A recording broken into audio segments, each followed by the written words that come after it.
नमस्कार. जनता दरबारामध्ये आपणा सर्वांचं हार्दिक स्वागत.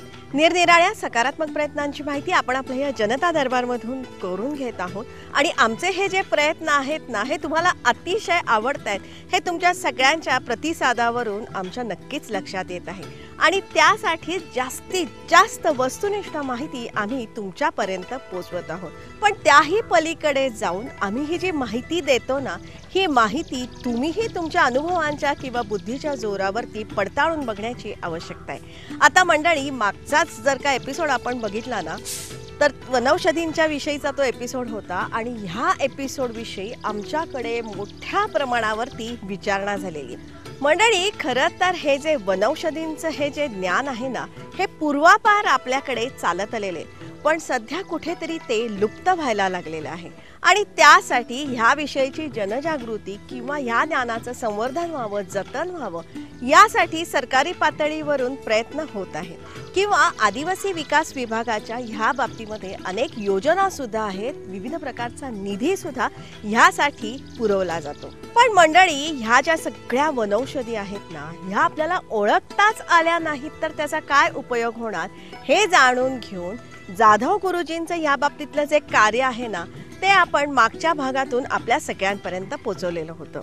मुळात स्वतः आदिवासी समाजाचे असलेले हे जाधव गुरुजी वनौषधींचा त्यांनी अभ्यास केलेला आहे आणि ह्या वनौषधींचं संवर्धन व्हावं किंवा लागवड व्हावी यासाठी ते खूप प्रयत्न करत आहेत आणि सरकारही त्यामध्ये त्यांना मदत करत आहे आणि ह्यातूनच आदिवासी युवकांना कुठेतरी रोजगार मिळावा असेही त्यांचे प्रयत्न चाललेले आहेत.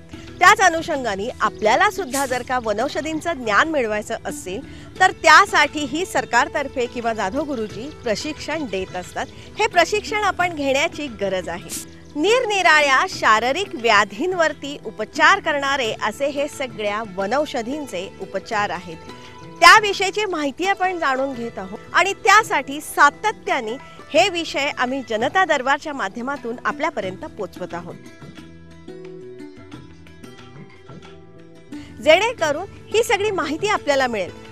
पण त्याचबरोबर ही जी माहिती आहे ना याची सत्यासत्यता तुम्ही सुद्धा स्वतःच्या अनुभवावरून किंवा बुद्धीवरून पडताळून बघण्याची आवश्यकता आहे. या बाबतीत तुमचे काही विचार असतील ना तर ते जरूर तुम्ही जनता दरबारच्या व्यासपीठावरून मांडा.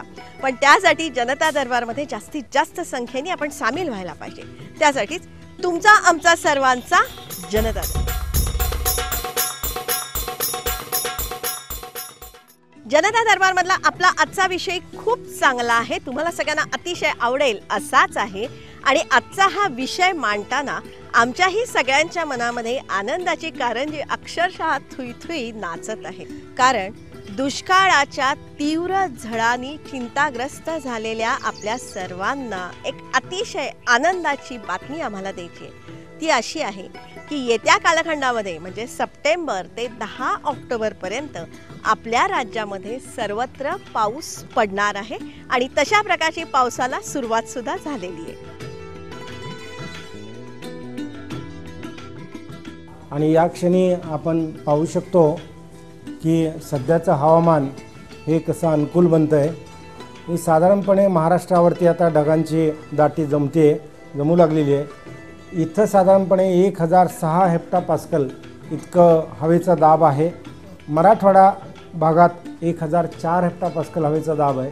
भविष्यात म्हणजे येत्या भावी काळात इथं चांगले पावसाचे अंदाज मराठवाड्यात आहेत. त्याचबरोबर मध्य महाराष्ट्रातही चांगला पावसाचा अंदाज आहे. कोकणातही चांगला पाऊस यापुढं अपेक्षित आहे. मंडळी, साबळे मान्सून मॉडेलचे हे सर्वेसर्वा श्री रामचंद्र साबळे सरांची आम्ही सातत्याने संपर्कात होतो. दुष्काळाची ही जी तीव्र परिस्थिती उद्भवली होती, पावसाने खूप ओढ दिलेली होती, अशामध्ये पावसाचा नेमका अंदाज काय याविषयी आम्ही सातत्याने साबळे सरांच्या संपर्कात होतो. म्हणजे अगदी 15 जुलैला विचारलं, ऑगस्टमध्ये अनेकदा विचारलं, तेव्हा प्रत्येक वेळेला साबळे सरांनी ठामपणे पावसाचं भाकीत केलेलं होतं आणि त्यांनी आम्हाला सांगितलेलं होतं की यावर्षी हे मोठे खंड आहेत आणि त्यानंतर सप्टेंबर आणि ऑक्टोबरमध्ये आपल्या राज्यामध्ये पाऊस पडणार आहे, आपली सगळी धरणं भरणार आहेत असा अंदाज त्यांनी दिला होता. जुलै आणि ऑगस्टमध्ये जे मोठे खंड आहेत हे देखील वाऱ्याचा वेग, सूर्यप्रकाशाचा कालावधी आणि तापमान मार्च ते मे मधलं ह्या मॉडेलसाठी जे वापरलं आहे हे गेल्या वर्षाचं म्हणजेच 2015 मार्च एप्रिल मे मधलं त्याच्यावरून देखील अंदाज येतात की पुढं मोठे खंड आहेत. म्हणजे जर ते वाऱ्याचा वेग, सूर्यप्रकाशाचा कालावधी आणि तापमान हे जर का सरासरीपेक्षा खूप कमी असेल तर निश्चितपणे आपल्याला लक्षात येतं की खंड आहेत.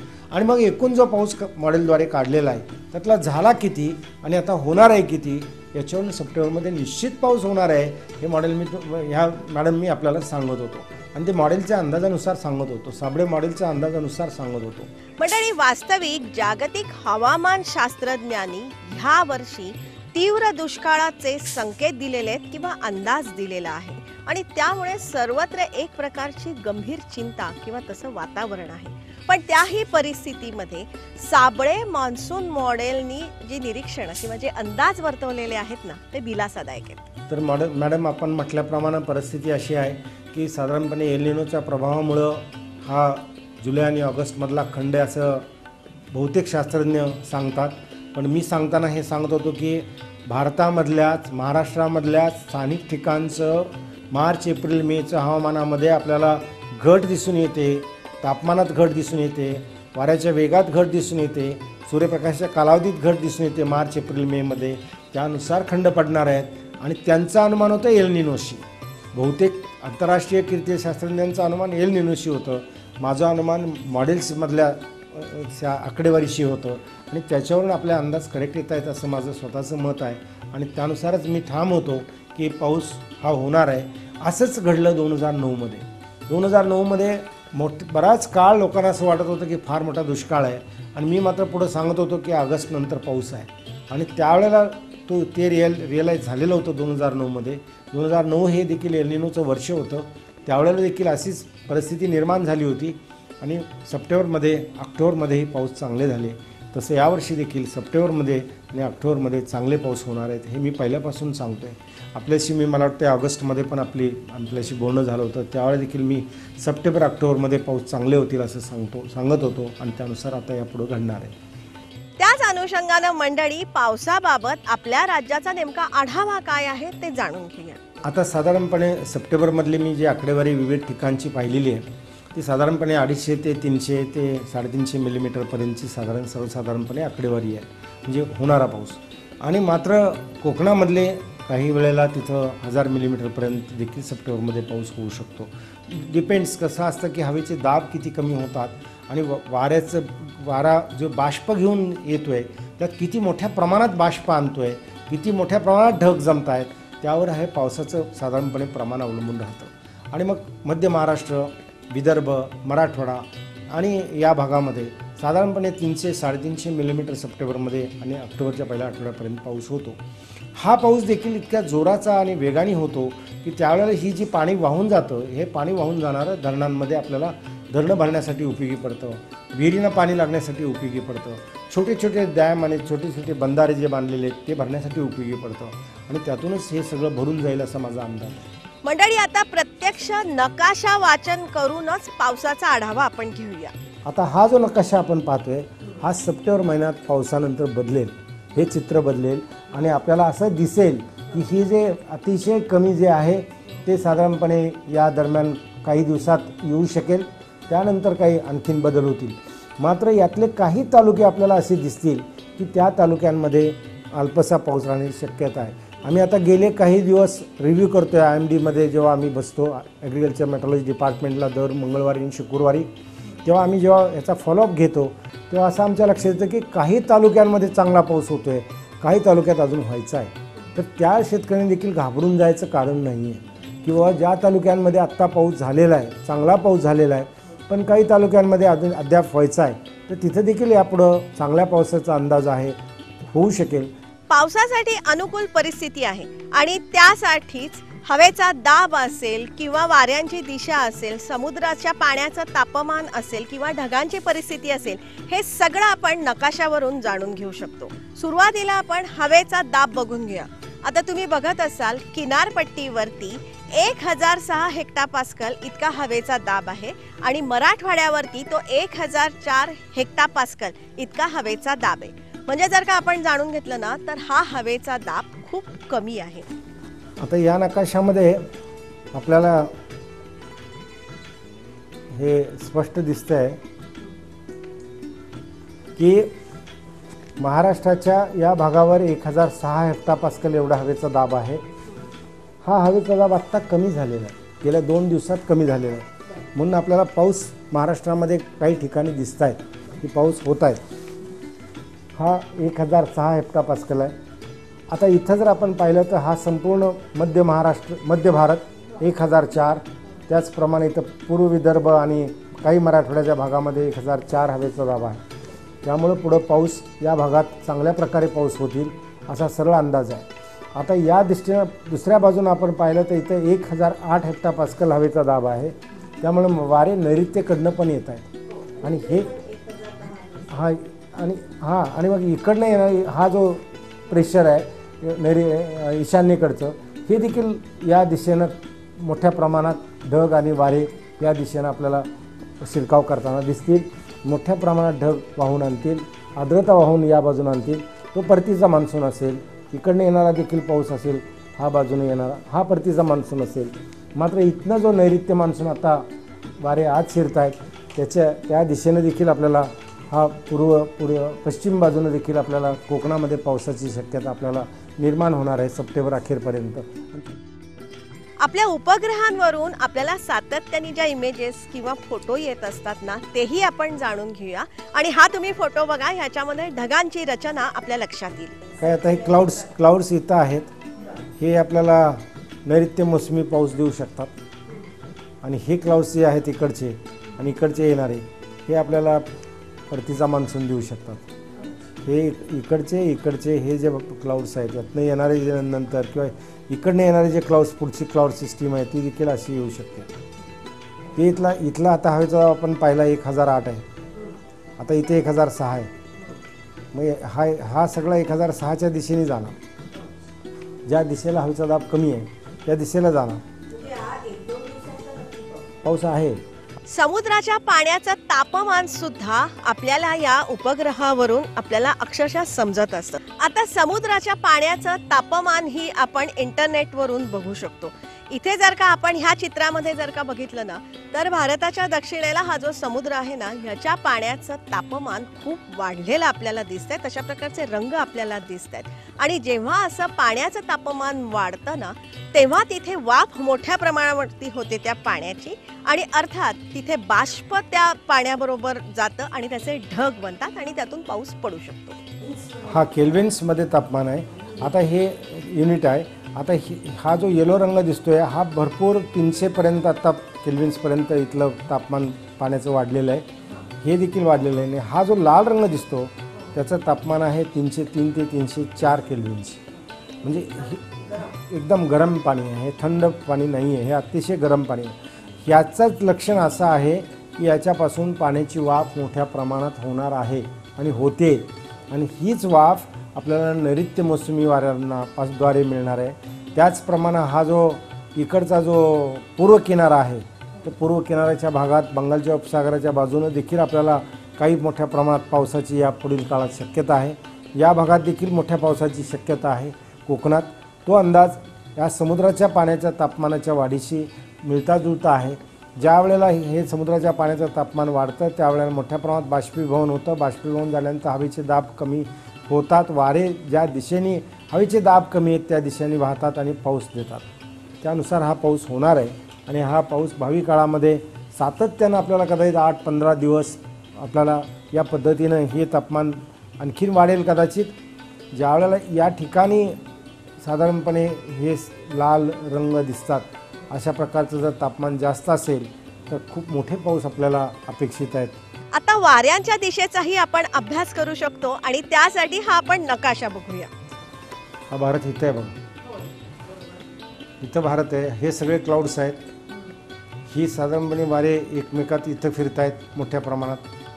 आता यातले फिरणारे वारे काही या दिशेनं पुन्हा फिरत आहेत. परंतु इथलं जे वाऱ्याचं आहे इकडं आता सध्याला विंड ॲक्टिव्हिटी फारशी नाही.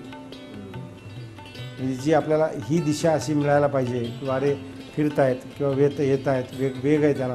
इथं जास्तीत जास्त ॲक्टिव्हिटी इथं चालू आहे आता वाऱ्याची खाली साऊथमध्ये, असं हे सध्याचं तरी आपल्याला हे पिक्चर दाखवत आहे.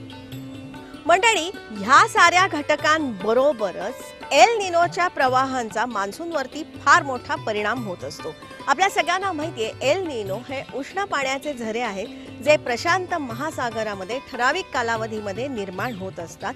आणि जागतिक हवामान शास्त्रज्ञांचं ह्या वर्षीचा आडाखा किंवा अंदाज असा आहे की ह्या वर्षी एल निनोचा तडाखा मोठ्या प्रमाणावरती बसणार आहे आणि त्यातून सर्वदूर तीव्र दुष्काळाची निर्मिती होणार आहे, असाही त्यांचा अंदाज आहे.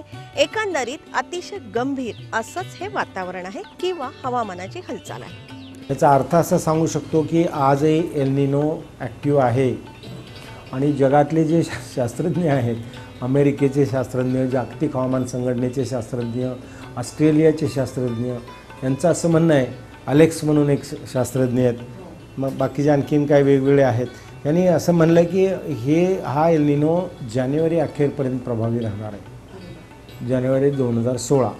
आणि त्यामुळं इंडिया, चायना, श्रीलंका, म्यानमार, नंतर ऑस्ट्रेलिया, फिलिपाईन्स आणि इंडोनेशिया एवढ्या 7, 8, 10 देशांना दुष्काळ भोगावा लागेल. दुष्काळी परिस्थिती, सिव्हिअर दुष्काळी परिस्थिती राहील. हे सगळं जरी असलं ना, तरीही साबळे मॉन्सून मॉडेल तर्फे आपल्या राज्यामध्ये पाऊस पडेल असा अंदाज वर्तवण्यात आलेला होता. तो आपल्या मॉडेलनुसार आपण सांगितलं होतं जून, जुलै, ऑगस्टमध्ये पावसात खंड पडतील. ते 3 गोष्टीवरून, एक मार्च, एप्रिल, मेचं तापमान, मार्च, एप्रिल, मे महिन्यातलं तापमान, मार्च, एप्रिल, मे महिन्यातलं कमाल तापमान महाराष्ट्रातल्या विविध ठिकाणचं, वाऱ्याचा वेग, सूर्यप्रकाशाचा कालावधी. म्हणजे काय, तो सूर्यप्रकाशाचा कालावधी 8 ते 10 तास असतो. तो मार्च, एप्रिल, मेमध्ये गेल्या वर्षी ढगाळ हवामान महाराष्ट्रामध्ये राहिलं, त्यामुळं तो कालावधी 3 ते 4 तासाचाच होता सूर्यप्रकाशाचा कालावधी. कमाल तापमान मार्च, एप्रिल, मेमध्ये जे काही महाराष्ट्रातल्या विविध ठिकाणचं आहे त्याच्यापेक्षा 3-4 सेल्सिअसनी कमीच होतं वेगवेगळ्या ठिकाणचं. मग साधारणपणे 32, 33, 35 काय उन्हाळ्यातलं जे असेल 38पर्यंत असेल, पण त्यापेक्षा ते कमीच नोंदलं गेलं. कमाल तापमान, वाऱ्याचा वेग साधारणपणे 8-10 किलोमीटर पर आवर असतो, तो 2-3 किलोमीटर पर आवर नोंदला गेला होता. त्याच्यावरून आपण ऑगस्ट, सप्टेंबरचा ड्राऊट सांगितला होता. आणि यांच्या म्हणण्यानुसार यापुढे ड्राऊट आहे, आपल्या म्हणण्यानुसार यापुढे ड्राऊट नाही, सप्टेंबरमध्ये पाऊस होणार आहे, हा याचा अर्थ आहे. म्हणजेच मंडळी, तुमच्या सगळ्यांच्या एव्हाना लक्षात आलं असेल की हवामानामध्ये सातत्याने खूप घडामोडी किंवा हालचाली चालू असतात आणि तुलनेने अलीकडच्या काळामध्ये हवामानामध्ये अस्थिरता जास्त प्रमाणामध्ये वाढलेली आहे. आता हवामानामध्ये ही हालचाल काय होत असते, कशी होत असते, हे जर का आपल्याला लक्षात घ्यायचं असेल तर आपल्याला सगळ्यांना माहिती आहे की जास्त दाबाकडून कमी दाबाकडे नेहमीच वारे वाहत असतात. आणि हे असे वारे वाहत असताना जेव्हा ते समुद्रावरून वाहतात तेव्हा समुद्रातलं बाष्प किंवा आर्द्रता ते शोषून घेतात आणि मग असे बाष्पयुक्त ढग तयार होऊन तिथे पाऊस पडतो. हे आपल्या सगळ्यांना आतापर्यंत माहिती झालेलं आहे. म्हणजेच ह्यामध्ये हवेच्या दाबाबरोबरच वाऱ्याचा वेग असेल, वाऱ्याची दिशा असेल, समुद्राच्या पाण्याचं तापमान असेल किंवा ढगांची रचना असेल, एल निनो असेल, इत्यादी विविध घटक त्यामध्ये अंतर्भूत असतात. थोडक्यात काय, अतिशय क्लिष्ट आणि गुंतागुंतीची अशीच ही सगळ्या घडामोडी असतात. आणि ह्याच्या बाबतीतले जे नकाशे आहेत ना, आलेख आहेत, हे सगळे आपण इंटरनेटवरून आपण बघू शकतो. आम्ही पुण्यामध्ये 9 सप्टेंबरला दुपारी साबळे सरांची मुलाखत रेकॉर्ड करत होतो. हे सगळं आम्ही जाणून घेत होतो आणि मंडळी, बाहेर पाऊस बरसत होता आणि कालपासून खूपच जोरात आणि चांगलाच पाऊस होता. आज पण झाला. मंडळी, या सगळ्या गुंतागुंतींच्या परिस्थितीमधून वाट काढत पाऊस आता आपल्यापर्यंत येतो आहे. आता शेतकरी बांधवांनी नेमकं काय करावं, कसं नियोजन करावं, याचाही सल्ला साबळे सरांनी दिलेला आहे. आता होणाऱ्या पावसाचा उपयोग हा दिलासा आहे आपल्याला, असं आपण समजलं पाहिजे. जोही पाऊस होईल तो आपण त्या पावसाच्या याच्यावर चांगली ओल झाली, 65 मिलीमीटरपर्यंत जमिनीत ओलावा झाला की मग पेरणी, आपण रब्बी ज्वारीची पहिली पेरणी करावी. 15 तारखेनंतर, 15 सप्टेंबरनंतर करडईची पेरणी आपल्याला करता येईल. ते सप्टेंबर अखेरपर्यंत करडईची पेरणी करता येईल. सूर्यफुलाची पेरणी देखील करता येईल. मात्र आणि ऑक्टोबरच्या पहिल्या आठवड्यामध्ये जो पाऊस होईल त्या दरम्यान किंवा त्यापूर्वी देखील आपल्याला हरभऱ्याची पेरणी देखील करता येईल. म्हणजे 4 पिकं आपण पेरू शकू. एक रब्बी ज्वारी, करडई, सूर्यफूल आणि हरभरा. यातलं रब्बी ज्वारीवरती आपण जास्त भर द्यावा असं माझं मत आहे. कारण असं आहे की रब्बी ज्वारीपासून आपल्याला धान्य पण मिळतं आणि चाराही मिळतो. मंडळी, आपल्या सगळ्यांच्या लक्षात आलं असेल की येणाऱ्या कालखंडामध्ये पाण्याची साठवण, पाण्याचं नियोजन, पाण्याचा वापर यासाठीचं नियोजन आपण सर्वांनी युद्धपातळीवर करण्याची गरज आहे. आता लोकांनी यातून एक शिकलं पाहिजे की आपल्याकडे जो पाऊस होतोय तो आपण साठवणं पाहिजे. जलयुक्त शिवार योजना ही जी आहे शासनाची योजना आहे, पण गावकऱ्यांनी देखील आपलं जलयुक्त शिवाराच्या दिशेनं आपलं भागाचं कसं पाणी आपल्याला अडवता येईल, त्याला निधी पाहिजे असेल तर त्यांनी शासनाकडे मागावा. पण मला असं वाटतं की काही आपण ज्याला म्हणतो की सामाजिक कार्य म्हणून सगळ्यांनी त्याच्यामध्ये सहभाग घ्यावा, गावातल्या लोकांनी सहभाग घ्यावा. पाणी हाच एक मेजर प्रश्न आहे असं समजावं. आपल्या सरकारच्या जलयुक्त शिवार अभियानामुळेही ह्या पाण्याची साठवण शक्य होते आहे. जलयुक्त शिवाराचे सगळ्या योजना ह्या दुष्काळी पट्ट्यामध्ये आहेत. प्रामुख्यानं मुख्यमंत्री महोदयांनी आणि मंत्रिमंडळाने घेतलेल्या निर्णयानुसार हे जलयुक्त शिवार हे 5000 गावांमध्ये त्यांनी राबवलेलं आहे. मोठ्या प्रमाणात बंधारे बांधलेले आहेत. हे बंधारे सगळे भरून जातील एवढा पाऊस आत्ता होईल असा माझा अंदाज आहे या पुढच्या टप्प्यामध्ये. आणि जोराचे जे पाऊस होतील ते 4-5 दिवसातच आणखी जोराचे होतील की ज्याच्यामध्ये हे बंधारे भरून जातील. मंडळी, अतिशय कष्टासायासानं पाऊस आपल्याकडे येतोय, तेव्हा आता ह्या पावसाचं पाणी आपल्याला साठवायचं आहे, त्याचं योग्य नियोजन करायचं आहे, अतिशय गांभीर्याने त्याचा वापर आपल्याला करायला पाहिजे. त्यासाठी पिकांचं नियोजन कसं करायचंय तेही आपल्याला ठरवायला लागणार आहे. अतिशय खडतर परिस्थिती सध्या आहे, त्यामध्ये पिकं असतील, जनावरांना आपल्याला वाचवायचं आहे, आपल्या स्वतःसाठी आपल्याला पाणी राखून ठेवायचं आहे. त्या अनुषंगाने नेमकं नियोजन कसं करायचंय ते आपण पुढच्या भागामध्ये नक्कीच जाणून घेणार आहोत. पण मंडळी, आता पाऊस येतोय, अजिबात खचून जाऊ नका, निराश होऊ नका. अतिशय उत्साहाने, आनंदाने आणि गांभीर्याने ह्या पावसाचं आपण स्वागत करूया. त्याच अनुषंगाने आपला हा आजचा भाग आपल्याला कसा वाटला ते तुम्ही जरूर आम्हाला कळवा. त्यासाठी आमचा ईमेल आयडी आहे janatadarbar@yahoo.in. या आमच्या ईमेल आयडीवरती तुमच्या सूचना असतील, विचार असतील, मनोगत असतील, प्रतिक्रिया असतील, लवकरात लवकर तुम्ही आमच्यापर्यंत पाठवण्याची आवश्यकता आहे. मंडळी, जनता दरबारचं एक स्वतंत्र पेज फेसबुकवरती आहे, जे आता आपल्या सगळ्यांना माहिती झालेलं असेल. हे पेज तुम्ही लाईक करा. या पेजवरती आम्ही खूप सारी माहिती दिलेली असते, ती माहिती तुम्ही जाणून घ्या. आमचा संपर्क नंबर, पत्ता तर आहेच, त्याचबरोबर नेमका कुठला विषय आम्ही कुठल्या दिवशी दाखवणार आहोत तेही आम्ही ह्या पेजवरती दिलेलं असतं. त्याचबरोबर तुमच्याकडे काही सकारात्मक विचार असतील, कमेंट असतील तर त्याही तुम्ही या पेजवरून आमच्यापर्यंत पाठवू शकता. जनता दरबारचा एक पॉझिटिव्ह ग्रुप आपण तयार केलेला आहे. तो जर का तुम्हाला जॉईन करायचा असेल तर तशा प्रकारची रिक्वेस्ट फेसबुकवरून तुम्ही आमच्यापर्यंत पाठवण्याची आवश्यकता आहे. यूट्यूबवरती आता जनता दरबारचं एक स्वतंत्र चॅनल आपण तयार केलेलं आहे. त्याचा ॲड्रेस आहे janatadarbar.zd. हा ॲड्रेस जाणून घ्या आणि 140च्या आसपास आपले जनता दरबारचे एपिसोड आहेत जे आम्ही यूट्यूबवरती लोड केलेले आहेत. त्याचा आनंद तुम्ही यूट्यूबवरून घेऊ शकता. लक्षात ठेवा, चांगल्यातून नेहमी चांगलंच घडतं ह्या विचाराने प्रेरित झालेला हा आपल्या सगळ्यांचा कार्यक्रम. त्यासाठी दर सोमवारी संध्याकाळी 7:30 वाजता सह्याद्री वाहिनीवरून जनता दरबारमध्ये आपण भेटतच असतो. पुनःप्रक्षेपणासाठी दर शनिवारी सकाळी 8 वाजता सह्याद्री वाहिनीवरून जनता दरबारमध्ये आपण भेटतच असतो. जनता दरबारमधली ही जी माहिती आहे ना, ही अतिशय सकारात्मक आहे, अतिशय उपयोगाची आहे. याचा उपयोग होतो आहे असं अनेकांनी आम्हाला सांगितलेलं आहे. नवनवीन माहितीसुद्धा आपल्याकडून आम्हाला मिळत आहे. त्याच अनुषंगाने ही माहिती आहे ना, ही जास्तीत जास्त लोकांपर्यंत पोहोचण्याची आवश्यकता आहे. त्यासाठी आपण सर्वांनी जास्तीत जास्त संख्येने जनता दरबारमध्ये सामील व्हा. त्यासाठीच तुमचा, आमचा सर्वांचा जनता दरबार.